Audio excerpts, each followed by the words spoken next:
Assalamualaikum dan salam sejahtera kepada semua. Hari ini kita akan mulakan sesi pembentangan bagi subjek ISL 6022 Introduction to Law Enforcement in Malaysia yang dihormati pensyarah Miss Nur Yasmin Maisara binti Muhammad Yazid. Tajuk yang akan kami kongsikan pada hari ini ialah fungsi bidang kuasa dan tanggungjawab penguatkuasaan agensi penguatkuasaan dan agensi pengawal selia di Malaysia. Pembentangan ini disediakan oleh kumpulan yang diketuai oleh Muhammad Asri bin Muhammad Wagir. Turut bersama-sama di dalam kumpulan ini iaitu Muhammad Hafiz bin Madyuden, Ehsan Hatimi bin Amiruddin, Muhammad Syafi'i bin Masri, Syed Muhammad Yazid bin Syed Ibrahim, Muhammad Nur Imran bin Muhammad Imbia, Muhammad Wan Husin bin Sultan, Helvan bin Mositing, Elmer John dan Muhammad Daniel Hakim bin Syamsul Fazli. Jadi tanpa membuang masa lagi, saya persilakan kumpulan pembentang untuk memulakan pembentangan. Dipersilakan. Assalamualaikum dan salam sejahtera. Perkenalkan, nama saya Muhammad Wan Husin bin Sultan. Pada slide ini, saya akan menerangkan objektif pembentangan yang ingin kami capai. Objektif yang pertama, kami ingin menjelaskan konsep bidang kuasa dan tanggungjawab penguatkuasa. Ini penting supaya kita memahami ad kuasa serta tanggungjawab yang dimiliki oleh setiap agensi penguatkuasa ketika menjalankan tugas. Seterusnya ialah objektif yang kedua. Kami akan mengenal pasti agensi penguatkuasa dan agensi pengawal selia yang terlibat. Setiap agensi mempunyai tugas, fungsi dan tanggungjawab yang berbeza mengikut undang-undang serta bidang kuasa masing-masing. Seterusnya ialah objektif yang ketiga. Kami akan menguraikan peranan setiap agensi berdasarkan 3 situasi yang diberikan. Melalui situasi tersebut, kita dapat melihat bagaimana suatu agensi menjalankan tugas dan kerjasama dengan agensi lain dalam menangani suatu isu. Objektif yang keempat pula adalah untuk menjelaskan kepentingan kerjasama antara agensi. Kerjasama amat penting kerana suatu kes ataupun masalah yang mungkin melibatkan lebih daripada satu bidang kuasa. Dengan perkongsian maklumat dan tindakan bersama, penguatkuasaan dapat dilaksanakan dengan lebih berkesan. Akhir sekali ialah objektif yang kelima, adalah untuk mengemukakan cadangan penambahbaikan terhadap sistem penguatkuasaan di Malaysia. Antaranya ialah meningkatkan kerjasama antara agensi, memperkukuhkan perkongsian maklumat, serta meningkatkan penggunaan teknologi dalam penguatkuasaan. Kesimpulannya ialah kelima-lima objektif ini diharapkan dapat membantu kita memahami dengan lebih jelas tentang bidang kuasa, peranan, kerjasama antara agensi penguatkuasaan di Malaysia. Sekian, terima kasih. Assalamualaikum dan salam sejahtera. Saya Ehsan Hatimi bin Amiruddin, nombor metrik 26060084. Okey, sebelum kita masuk kepada situasi dan kes yang akan dibincangkan, saya ingin menerangkan secara ringkas mengenai bidang kuasa dan tanggungjawab penguatkuasaan. Bidang kuasa merujuk kepada kuasa yang diberikan oleh undang-undang kepada sesuatu agensi untuk menjalankan siasatan, pemantauan serta penguatkuasaan mengikut skop yang telah ditetapkan. Manakala, tanggungjawab penguatkuasaan pula ialah peranan sesebuah agensi dalam memastikan pematuhan terhadap undang-undang melalui aktiviti penyiasatan, penguatkuasaan, pemantauan dan tindakan undang-undang yang bersesuaian. Kepentingan penguatkuasaan ini adalah untuk meningkatkan accountability dan integriti dalam organisasi serta memastikan pentadbiran berjalan dengan telus dan berkesan. Selain itu, ia juga melindungi kepentingan awam dan meningkatkan keyakinan masyarakat terhadap institusi kerajaan. Okey, seterusnya agensi yang terlibat.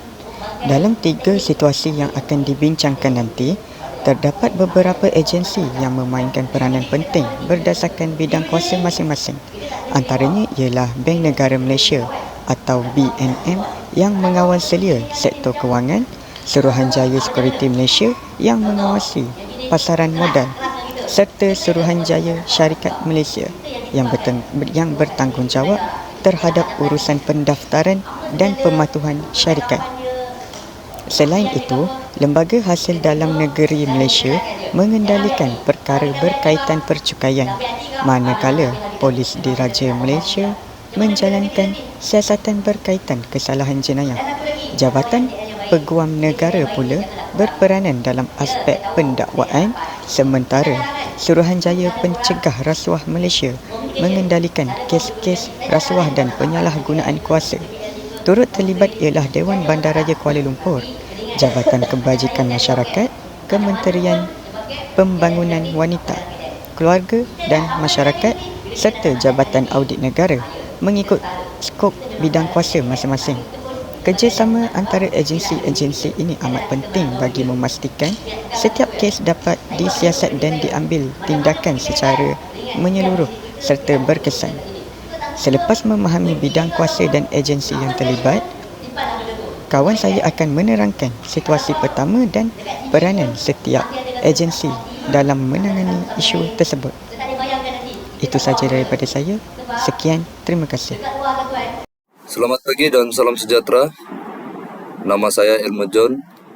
Nombor ID 26060125. Situasi pertama yang kami pilih ialah transaksi kewangan mencurigakan yang melibatkan beberapa syarikat cengkerang.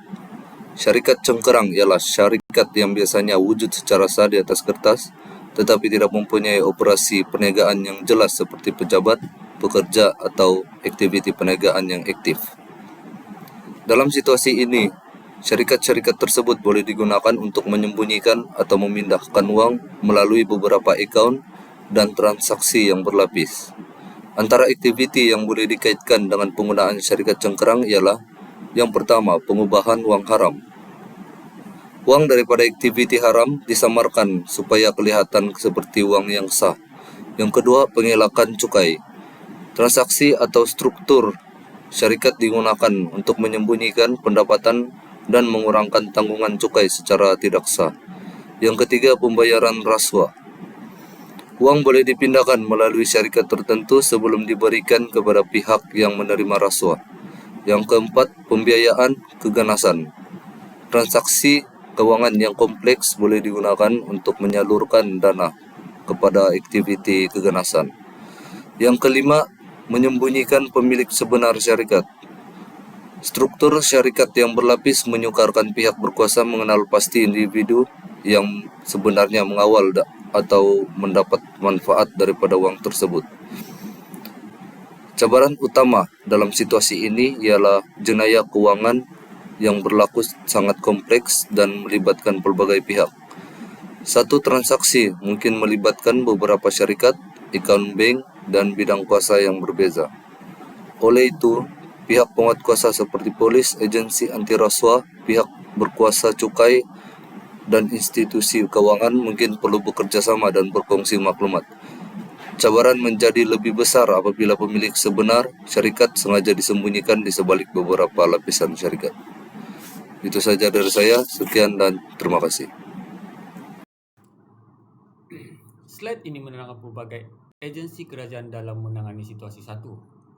Setiap satu ada bidang kuasa tersendiri, tetapi kerja mereka saling berkait antara satu sama lain. Pertama, Bank Negara Malaysia bertanggungjawab mengumpul risikan kewangan dan memantau sebarang transaksi mencurigakan dalam sistem kewangan negara Malaysia. Kedua, Suruhanjaya Security Malaysia fokus kepada penyiasatan kesalahan yang berlaku dalam pasaran modal seperti manipulasi saham atau insider trading. Ketiga, Polis Diraja Malaysia menjalankan siasatan jenayah secara umum terutama jika ada elemen jenayah komersial yang terlibat.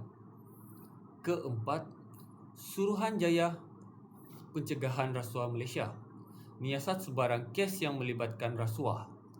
Kelima, Suruhanjaya Syarikat Malaysia menyediakan maklumat berkaitan antara pendaftaran syarikat dan struktur pemilikan yang penting untuk mengesan aliran dana atau pemilikan sebenar.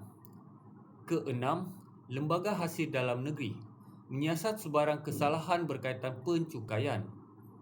Ketujuh, Jabatan Peguam Negara berperanan menentukan sama ada sesuatu kes itu layak untuk didakwa di mahkamah.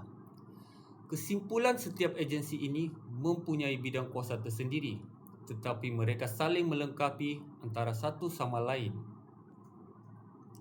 Ini menunjukkan pentingnya kerjasama antara agensi bagi memastikan sesuatu kes dapat diselesaikan secara menyeluruh dan berkesan. Sekian dan terima kasih.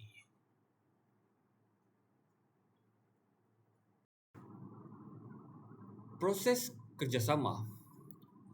Proses bermula dengan Bank Negara Malaysia yang mengesan dan mengumpul risikan kewangan maklumat ini kemudian dikongsi kepada Suruhanjaya Security Malaysia. Ini digambarkan melalui label pengkongsian risikan kewangan pada carta.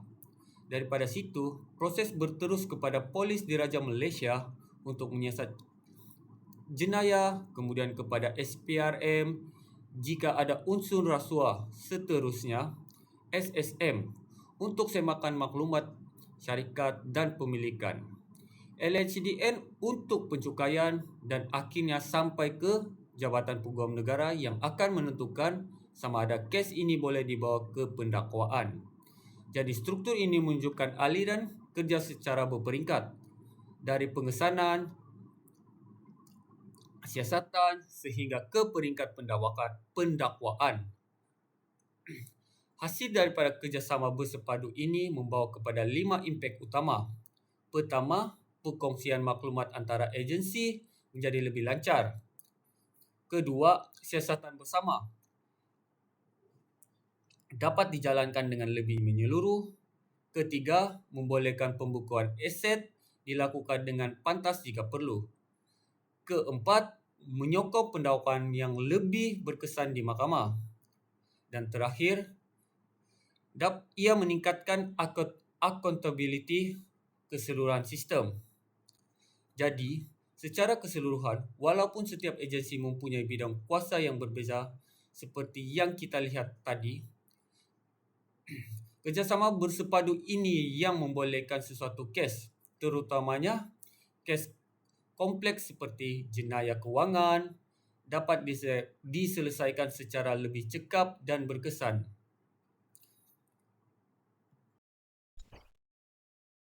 Assalamualaikum, nama saya Muhammad Nur Imran bin Muhammad India. Nombor matrik 26060110. Baik, seterusnya saya akan teruskan dengan situasi kedua, iaitu kes yang melibatkan seorang pegawai di BKL yang disyaki menerima rasuah bagi mempercepatkan atau meluluskan lesen perniagaan secara tidak sah. Senario ini menggambarkan isu integriti dan penyalahgunaan kuasa dalam sektor awam. Bagi menangani kes seperti ini, tindak balas yang diperlukan melibatkan beberapa agensi, iaitu di sini kita ada 5 agensi utama, iaitu DBKL, Dewan Bandaraya Kuala Lumpur, di mana ia adalah agensi berkuasa tempatan PBT. Yang kedua adalah Suruhanjaya Pencegahan Rasuah Malaysia SPRM, Polis Diraja Malaysia PDRM, Jabatan Peguam Negara dan Mahkamah.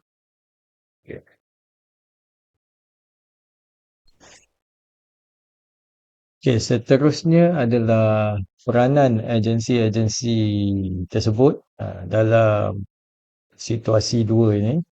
Yang pertama, di pihak DBKL sendiri, iaitu pihak DBKL bertindak di peringkat dalaman, iaitu dengan menjalankan tindakan tata tertib terhadap pegawai yang berkenaan. Kedua adalah SPRM. SPRM bertanggungjawab menyiasat jika ada kesalahan rasuah dan penyalahgunaan kuasa secara lebih mendalam.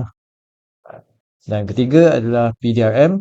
PDRM akan menjalankan siasatan jika terdapat kesalahan-kesalahan jenayah yang lain yang berkaitan di dalam kes tersebut. Keempat, Jabatan Peguam Negara.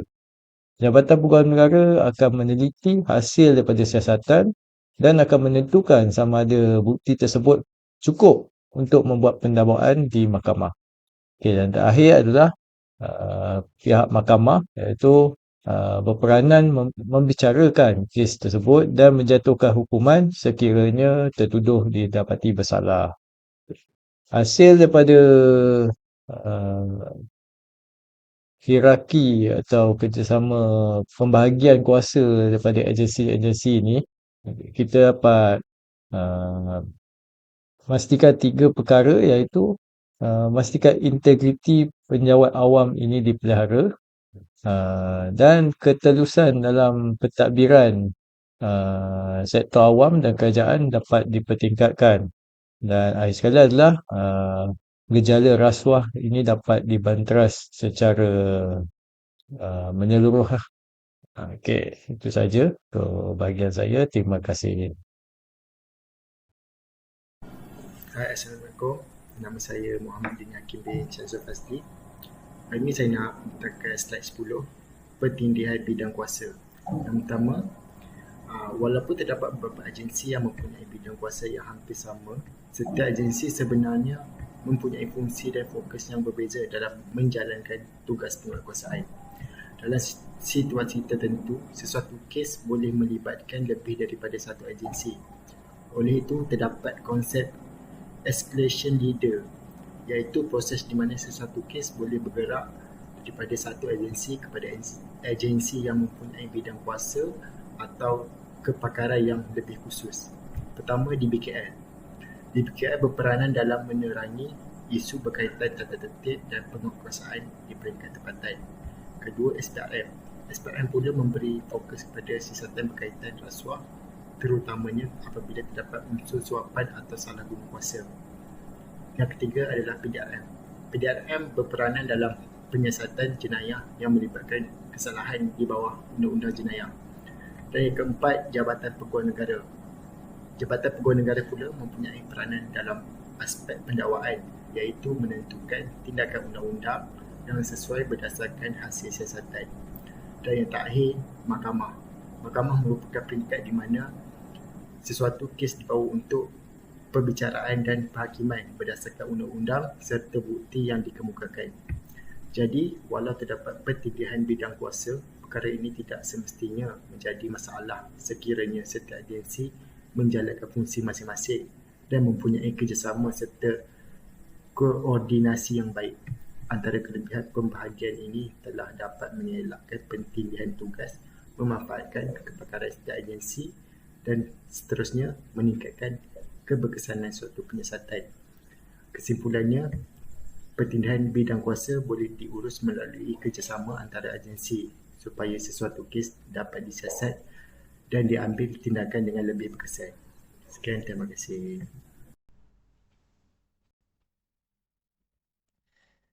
Bismillahirrahmanirrahim. Assalamualaikum dan salam sejahtera. Nama saya Muhammad Hafiz bin Mak Yudin. Nombor metrik 26060134. Untuk pembentangan saya akan menerangkan mengenai situasi ketiga, iaitu penyalahgunaan bantuan kebajikan kepada golongan berpendapatan rendah. Situasi ini berlaku apabila pegawai tempatan memasukkan rekod penerima bantuan menyebabkan bantuan kerajaan disalurkan kepada individu yang sebenarnya tidak layak atau merupakan penerima palsu. Sebagai contoh, seorang pegawai yang bertanggungjawab menguruskan bantuan kebajikan mungkin memasukkan nama individu yang tidak memenuhi syarat ke dalam sistem sebagai penerima bantuan. Dalam keadaan yang lebih serius, pegawai tersebut mungkin mewujudkan rekod penerima yang tidak wujud bagi membolehkan wang atau bantuan kerajaan disalurkan secara tidak sah. Situasi ini merupakan satu bentuk penyalahgunaan kuasa dan salah laku dalam perkhidmatan awam kerana pegawai menggunakan kedudukan yang diberikan untuk memanipulasi sistem dan rekod rasmi kerajaan. Seterusnya, kumpulan kami telah menyenaraikan 3 kesan utama, iaitu kesan yang pertama adalah penyalahgunaan wang kerajaan. Apabila wang ataupun bantuan diberikan kepada penerima yang tidak layak atau penerima palsu, wang kerajaan yang sepatutnya digunakan untuk membantu golongan yang benar-benar memerlukan telah disalahgunakan. Keadaan ini bukan sahaja menyebabkan pembaziran sumber awam, malah boleh mengurangkan jumlah bantuan yang sepatutnya diterima oleh golongan berpendapatan rendah. Seterusnya ialah kesan yang kedua adalah kerugian kepada negara. Kerajaan perlu menanggung kerugian apabila sejumlah wang disalurkan kepada pihak yang tidak sepatutnya. Dalam jangka panjang, perbuatan seperti ini boleh meningkatkan kos pengurusan bantuan, menjejaskan keberkesanan program kebajikan dan menyebabkan sumber kewangan kerajaan tidak digunakan mengikut tujuan asalnya. Sebagai contoh, sekiranya sejumlah penerima palsu dimasukkan ke dalam sistem secara berterusan, kerajaan mungkin membayar bantuan kepada individu yang sebenarnya tidak wujud atau tidak memenuhi syarat. Kesan yang terakhir ialah menjejaskan kepercayaan rakyat. Ini merupakan kesan yang sangat serius kerana program bantuan kerajaan diwujudkan untuk membantu rakyat yang memerlukan. Sekiranya berlaku penyelewengan, masyarakat akan mula mempersoalkan ketelusan, integriti dan kecekapan agensi kerajaan. Lebih membimbangkan, golongan yang benar-benar memerlukan bantuan mungkin berasa tidak adil apabila melihat bantuan kerajaan diterima oleh individu yang tidak layak. Dari perspektif penguatkuasaan undang-undang, situasi ini perlu dipandang serius kerana ia melibatkan kemungkinan berlakunya kesalahan seperti pemalsuan dokumen, penyalahgunaan kuasa, penipuan dan rasuah, bergantung kepada fakta serta bukti dalam sesuatu kes. Oleh itu, agensi penguatkuasaan perlu menjalankan siasatan secara telus, mengaudit rekod penerima dan mengambil tindakan terhadap mana-mana pihak yang menyalahguna kedudukan mereka. Kesimpulannya, bantuan kebajikan merupakan amanah kerajaan kepada rakyat. Oleh itu, setiap pegawai yang menguruskan bantuan perlu mengamalkan integriti, amanah dan accountability supaya bantuan benar-benar sampai kepada golongan yang berhak. Sekian, terima kasih. Assalamualaikum, nama saya Muhammad Asri. Peranan agensi dalam situasi 3 adalah untuk memastikan bantuan kerajaan disalurkan kepada penerima yang benar-benar layak. Kementerian Pembangunan Wanita, Keluarga dan Masyarakat KPWKM berperanan mengubal dasar dan polisi berkaitan bantuan, manakala Jabatan Kebajikan Masyarakat JKM bertanggungjawab mengurus serta memantau penyaluran bantuan kepada penerima. Pihak berkuasa tempatan PBT pula membantu membuat pengesahan maklumat dan status penerima. Seterusnya, Jabatan Audit Negara menjalankan audit kewangan bagi memastikan wang kerajaan digunakan dengan betul dan tulus. PDRM pula menyiasat sekiranya berlaku kesalahan jenayah, manakala SPRM menjalankan siasatan sekiranya terdapat unsur rasuah atau salah guna kuasa. Secara keseluruhannya, kerjasama semua agensi ini penting untuk memastikan bantuan kerajaan sampai kepada golongan yang benar-benar memerlukan serta mengelakkan penyelewengan dan ketirisan.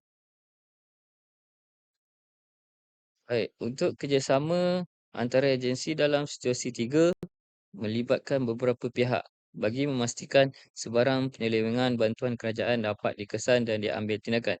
JKM menguruskan bantuan, manakala Jabatan Audit Negara menjalankan pemeriksaan terhadap pengurusan kewangan. KPWKM pula memainkan peranan dalam aspek dasar dan penjelasan.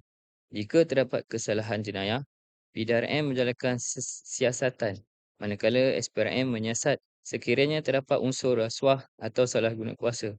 Seterusnya, Jabatan Negara mengendalikan aspek pendakwaan dan kes boleh dibawa ke mahkamah untuk tindakan undang-undang. Kerjasama ini membolehkan penyelewengan dikesan lebih awal.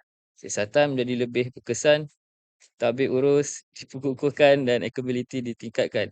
Secara keseluruhannya, kerjasama antara agensi memastikan bantuan kerajaan diurus secara tulus, berintegriti dan sampai kepada golongan yang benar-benar layak.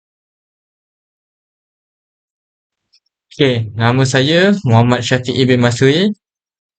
Kita akan membentangkan ialah penilaian kritikal terhadap sistem penguatkuasaan sedia ada serta cadangan penambahbaikan yang boleh dilaksanakan. Terdapat 4 cabaran utama yang masih dihadapi oleh agensi-agensi penguatkuasaan di Malaysia hari ini. Pertama ialah perkongsian maklumat antara agensi masih perlahan. Ini bermakna apabila satu agensi mengesan sesuatu kes, maklumat itu tidak sampai dengan segera kepada agensi lain yang berkaitan. Kedua, sistem pangkalan data belum bersepadu. Setiap agensi masih beroperasi dengan sistem masing-masing menyebabkan data tidak dapat dikongsi secara menyeluruh. Ketiga, penyiasatan rentas agensi mengambil masa yang lama. Ini membolehkan proses birokrasi dan koordinasi antara jabatan sering melambatkan siasatan yang melibatkan lebih daripada satu agensi. Dan yang terakhir iaitu keempat, struktur jenayah itu sendiri semakin kompleks, terutamanya jenayah cyber dan keuangan yang kini merentasi sepadan dan platform digital.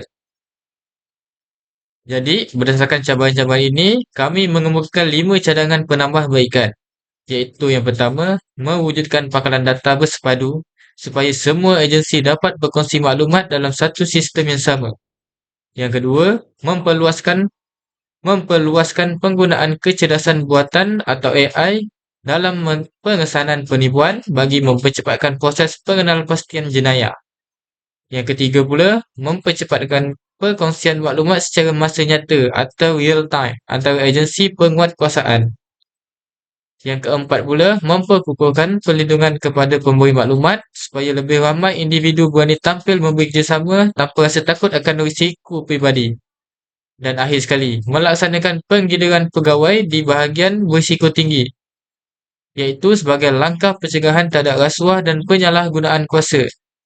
Jadi, secara keseluruhannya, cabaran-cabaran ini menunjukkan bahawa sistem sedia ada masih memerlukan penambahbaikan dari segi teknologi, kelajuan tindak balas dan integriti dalaman. Dengan cadangan-cadangan yang dikemukakan ini, saya percaya keberkesanan penguatkuasaan undang-undang di Malaysia dapat dipertingkatkan secara menyeluruh. Sekian daripada saya. Assalamualaikum dan salam sejahtera. Nama saya Syed Muhammad Yazid bin Syed Ibrahim. Baiklah, seterusnya saya akan membentang berkaitan dengan rumusan keseluruhan bagi ketiga-tiga senario tersebut.